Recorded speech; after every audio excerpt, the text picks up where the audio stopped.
Hi there, welcome to the Happy Chicken Coop YouTube channel. Thanks for joining me today. I'm going to be talking about keeping guinea fowl with your chickens and 9 things you must know. Before I get into that, please be sure to like this video, subscribe to the YouTube channel. Also be sure to subscribe to our website, thehappychickencoop.com. If you subscribe using the link in the description below, you'll receive a free ebook on the 10 best egg-laying chicken breeds. All right, without further ado, let's get into it. So it's becoming more and more common to raise guinea fowl with chickens, so we've put together some helpful information for you regarding these birds and what sort of roommates they make for your chickens. And this video will help you understand the dynamics of these two very different birds. It is possible to keep the two together, but it will take some adjustments on your behalf. If you expect the guineas to just fit in, you are in for a big surprise. So let's start off with talking about domesticated and wild birds. And with the guinea fowl still runs wild in its native land in Africa, where it's pretty prolific. It has resisted all attempts for domestication. They do not need people to thrive, and they can manage well on their own. They feed themselves very well, and although a good percentage of flock may succumb to predators or disease, they continue to breed in sufficient numbers to maintain flock integrity. Now with the chicken we all know and love to a great extent, a very domesticated creature. Even the flighty breeds that would prefer no humans around. We have changed the chicken in many ways, and the chicken has to come to rely on humans to a great extent. After all, we feed them, house them, and care for them. It is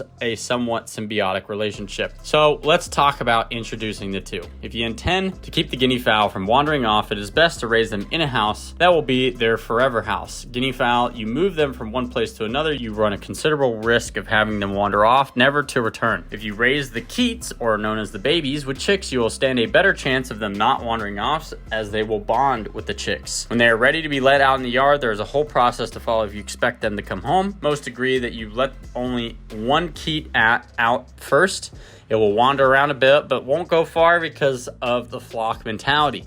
It will learn its way around the coop and surrounding area, but will not stray far from its flock mates. The next day, you let 2 out, and so on. The reasoning is that they have now imprinted home on the coop. They dislike entering dark places at roosting time, so a small nightlight in the coop will entice them in, along with some ration and cracked grains. Don't be surprised if your guineas start roosting in trees or on top of the barn. It's what they frequently do. They can fly very well for about 500 feet, so high places are well within reach. Now let's talk about the feeding and dietary differences of guinea fowl and chickens. So for guinea fowl, you should use turkey starter for the first 4 weeks, and then 18% feed should be given as needed. This is assuming you're incubating eggs or have managed to corral some very small keets. You should never give the medicated feed to guineas since it is highly toxic to them. Maintenance feed can be a regular chicken ration. However, guinea fowl are incredibly self-sufficient in food, gathering much of what they need while free-ranging. This makes them a very thrifty fowl to keep. They will rid your property of ticks, small snakes, small rodents, and insects in short order. Guinea fowl are also known for eradicating ticks very effectively, and they also eat weeds, seeds, and other undesirable things. Now let's talk about the pecking order and the assertiveness between guinea fowl and chickens. Male guineas can be very assertive, especially if you have roosters in your flock. The guinea males will run off the roosters quickly. They may harass him, deprive him of food, and fight constantly. It is not a harmonious relationship. They can also be pushy with smaller birds, although some of this behavior is modified if they are raised with chicks. Although guineas are monogamous, there is the occasional mating of a guinea and a chicken, resulting in sterile offspring. In a small farm backyard setup, many folks agree that a ratio of 1 male to 5 female guineas is acceptable. Now let's talk about the intelligence level of guinea fowl. The guinea fowl was last in the line when it came to intelligence, and the bucket was almost empty. Many owners have said that it is a wonder the birds have survived at all given their intelligence levels.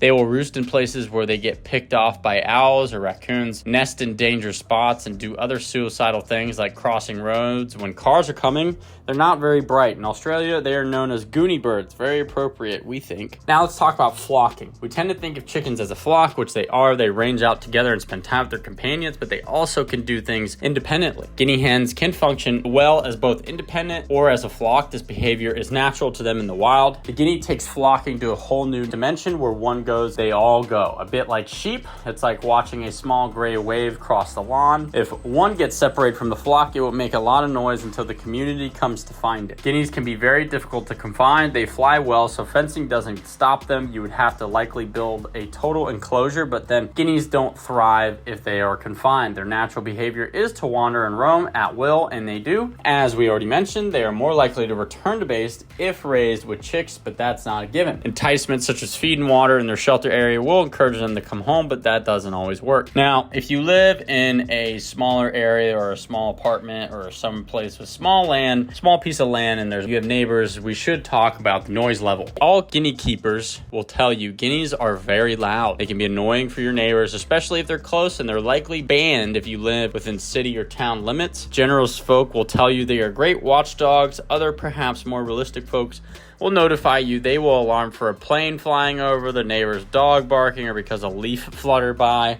Initially, this will startle your chickens. It might even put them off laying for a short time, but they should adjust eventually. As far as the guinea fowl egg laying and mothering skills, they tend to lay eggs communally. Where one lays, they all lay. A clutch can be as many as 40 eggs.